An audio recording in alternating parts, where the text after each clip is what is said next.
Since its inception in 1957, the Africa Cup of Nations, AFCON, has blossomed into one of the world's most vibrant footballing spectacles, yet for 10 specific nations, the final tournament remains an elusive dream.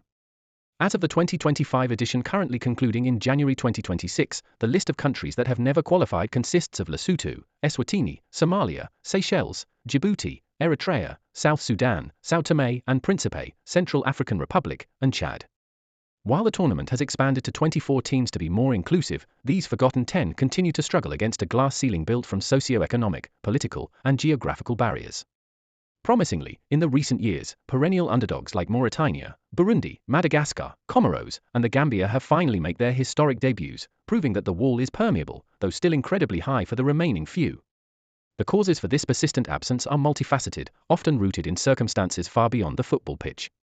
For nations like Somalia, South Sudan, and Eritrea, long-standing internal conflicts and political instability have decimated sports infrastructure and forced talented athletes to flee abroad or abandon the game entirely. Eritrea, for instance, has frequently withdrawn from qualifiers due to concerns over player defections, while South Sudan, the world's youngest nation, is still in the infancy of building a national sporting identity from the ruins of war. In contrast, island nations like Seychelles and São Tomé and Príncipe face that small pool dilemma. With tiny populations and limited revenue, they lack the professional domestic leagues necessary to cultivate a steady stream of elite talent.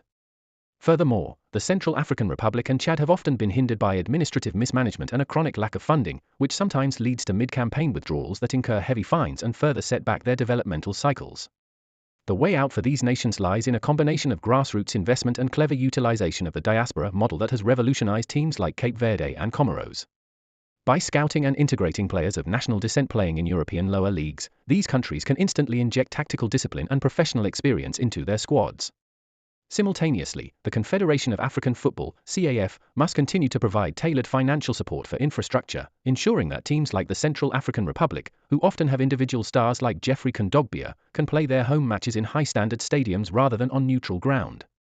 As the 2026 World Cup qualifiers have already shown, smaller nations like Rwanda and Sudan punching significantly above their weight, the blueprint for success exists. It requires a marriage of political will, administrative transparency, and a long-term commitment to youth academies.